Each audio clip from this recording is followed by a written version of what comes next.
Интернет аркылуу акча табуунун оңой жолу Avalon сайтында баары жөпүнөкөй аппсиндагы ссылка аркылуу өтүп алгач катталыңыз. Андан соң инвестор катары акча саласыз. 24 саат 7 күндүк кылып жыйынтыгын бир күндө байкаңыз. Avalon сайты баары Адахан Мадумаров Кремльде жолугушууда деген видео тарады. Бул боюнча Бүтүн Кыргызстан партиясынын жообу. Бүтүн Кыргызстан партиясынын лидери алдыда өтө турган президенттик шайлоого талапкер катары катышууга арыз берген. Адахан Мадумаров боюнча Мадумаров Кремльде жолугушууга даярданып жатат деген видео тарады. Андагы видеодон Кремльдин залдарынын биринде Мадумаров жана 2-3 кишинин турганын көрүүгө болот. Алар алдыдагы боло турган нерсени талкуулап жаткандай түр калтырат. Маалыматта Адахан Мадумаровдун өзүнөн тактоо мүмкүн болгон жок. Ал эми Бүтүн Кыргызстан партиясынын басма сөз кызматы Мадумаров Кремльге кимдир бирөө менен жолугушууга барганын тастыктады. Биздин ким менен жолугат деген сурообузга так маалымат кечирээк берилет деп жооп беришти. Булак Супер KG. Жапаров Путинден телефон аркылуу сүйлөшүүнү суранды. Евразиялык интеграция маселесинде Кыргызстан Орусия үчүн дайыма ишенимдүү өнөктөш болот. Бул тууралуу 10 ноябрда президенттин милдетин аткаруучу өкмөт башы Садыр Жапаров Шанхай кызматташтык уюмунун кезектеги саммитинде сүйлөп жатып орус президенти Владимир Путинге кайрылып айтты. Биз эки өлкөнүн ортосундагы экономикалык жана маданий байланыштарды өнүктүрүү багытын ыраттуу негизде улантабыз. Кызматташтык боюнча ортодо бир катар актуалдуу маселелер бар. Мен аларды сиз менен телефон аркылуу талкуулоону суранат элем. Таажы илдети пандемиясына байланыштуу саммит онлайн форматта өтүүдө. Ага ШКУга мүчө мамлекеттердин лидерлери катышып жатышат. Садыр Жапаров Кыргызстанда 4 октябрдагы парламенттик шайлоодон кийин эл нааразычылыгын билдирип чыгып, президент өз эрки менен кызматын тапшырганын, бийлик тынч жана мыйзам негизинде өткөрүлүп берилгенин, азыр өлкөдө абал туруктуу экенин айтты. Кыргызстан бардык эл аралык милдеттемелерин, эки тараптуу жана көп тараптуу макулдашууларын аткараарын белгилеп, Шанхай кызматташтык уюмунун алкагындагы кызматташтык тышкы саясаттагы маанилүү багыттардын бири экенин кошумчалады. Орусиянын президенти Владимир Путин Кыргызстан үчүн туруктуулук кийинки жылдары жетишпей жатканын айтып, саясатта туруктуулук болбосо социалдык экономикалык тармакта бир да маселени чечүү мүмкүн эмес экенин белгиледи жана кызматташтык телефон аркылуу сүйлөшүүдө сөзсүз талкууланарын айтты. Кыргызстан жана Орусия Евразия экономикалык биримдигинин тең укуктуу мүчөлөрү. Бул уюм 2010-жылы Беларустун, Казакстандын жана Орусиянын бажы биримдиги катары түзүлгөн. Кийин 2015-жылы Армения менен Кыргызстан кошулган. Кийинки жылдары ЭАЭПке мүчөлүк Кыргызстанга пайда алып келбегени боюнча пикирлер парламентте айтылып, уюм ичиндеги пикир келишпестиктер тууралуу өкмөт да билдирген. Булак Чындык медиа. БШКга Кыргыз Республикасынын президентинин кызматына талапкер Рашид Тагаевден арыз келип түштү.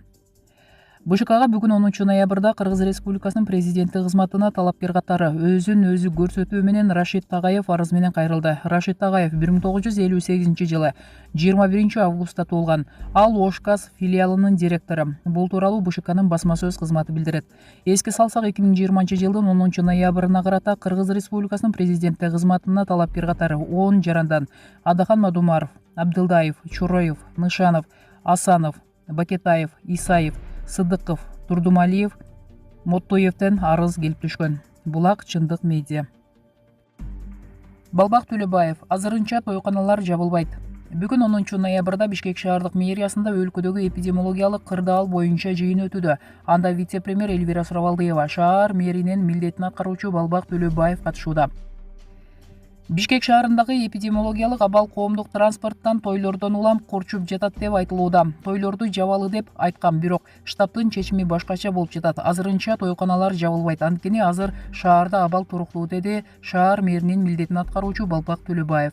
Булак Супер KG. Космосбек Чолпонбаев жүрөгүнө операция жасатуу үчүн каражат издеп жатат. Мурунку саламаттыкты сактоо министри Космосбек Чолпонбаев жүрөк тамырларын текшерүүдөн өткөрдү. Ага операция кылыш керек. Бул тууралуу улуттук кардиология жана терапия борборунун директору Акбай Сарыбаев журналисттерге билдирди. Анын айтымында, мурунку саламаттыкты сактоо министри коронардык ангиографиядан өткөн. Буга чейин ал өткөн эмес, анткени Чолпонбаевдин кан кетүү коркунучу жогорулаган. Ага операция жасатуу керек. Бул бекер эмес. Эгерде ал каржы маселесин бүгүн же эртең чечпесе, биз аны кайра жөнөтөбүз. Чолпонбаев каржы маселесин шейшемби күнгө чейин чечем деди. Бирок бүгүн иш эмес күн. Эгер ал эртең чечпесе, анда аны тергөө абагына кайтарууга аргасыз болобуз, деди Сарыбаев. Белгилей кетсек, 22 октябрда кыйноолордун алдын алуу боюнча улуттук борборго Чолпонбаевдин ден соолугу кескин начарлап, өмүрүнө коркунуч келтирип жатат деген сигнал түшкөн. Ал ооруканага жаткырылган. Эске салсак, мамлекеттик экономикалык кылмыштарга каршы күрөшүү кызматынын кызматкери тарабынан Космосбек Чолпонбаев 15 сентябрда кырмалган.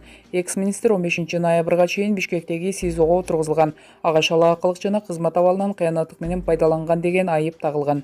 Булак Назар Ньюс.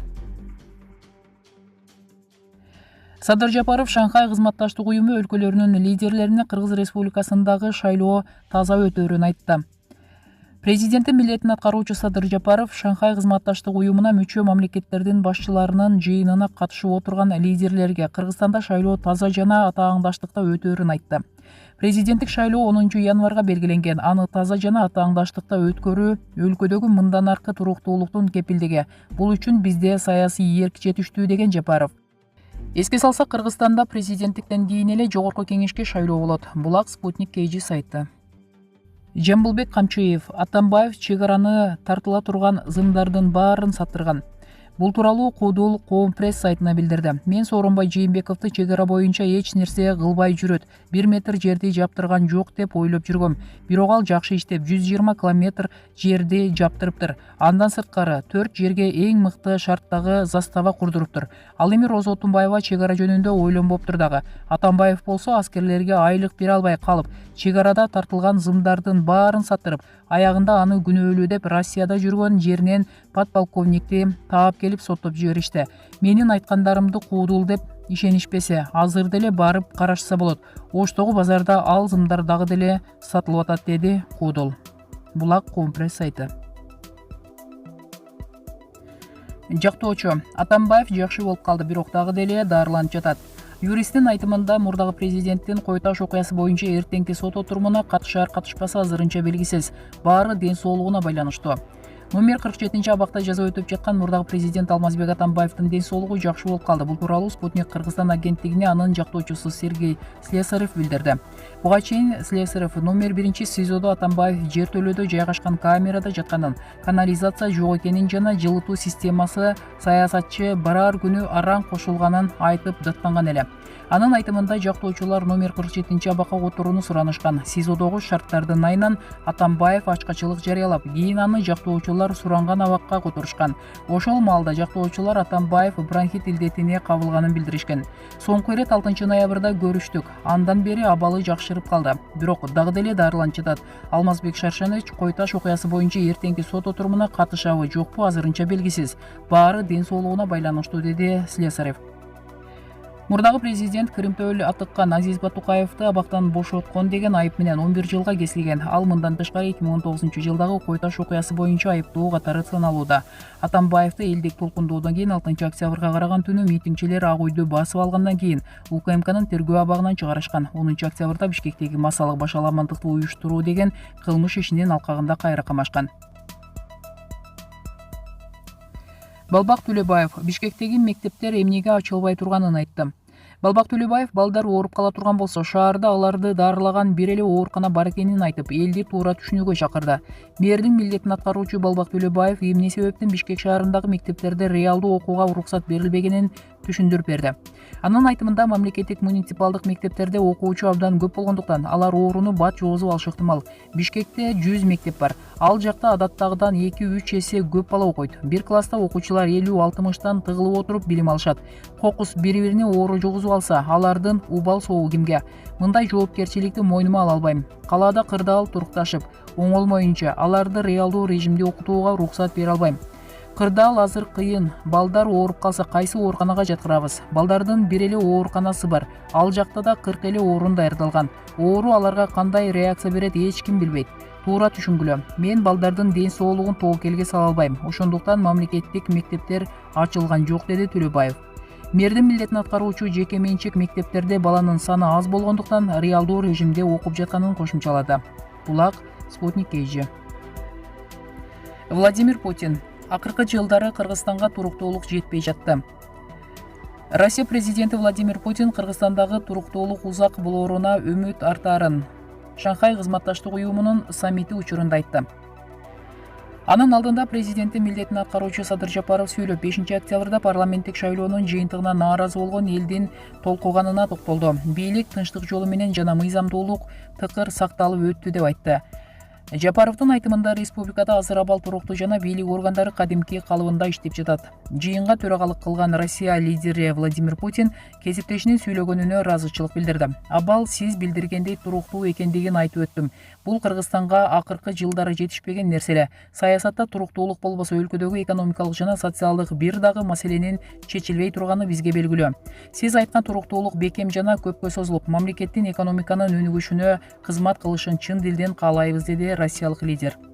Путин Жапаровдун инфраструктуралык долбоорлорго көбүрөөк көңүл буруу боюнча сунуштарына комментарий жасады. Кыргызстан, Россия жана Кытайдын ортосунда конкреттүү долбоорлор бар. Мен сиз айткандай саясаттагы ыраттуулук иш жүзүнө ашаарына үмүт артам. Россия сиздерди өзгөчө, сиздердин мындай маанайдагы умтулууңарды колдоо үчүн бардыгын жасайт, деп кошумчалады Путин. Эске салсак, бүгүн Шанхай кызматташтык уюмуна мүчө мамлекеттердин башчыларынын жыйыны болуп, ага Россия төрагалык кылды. Булак Спутник КЖ.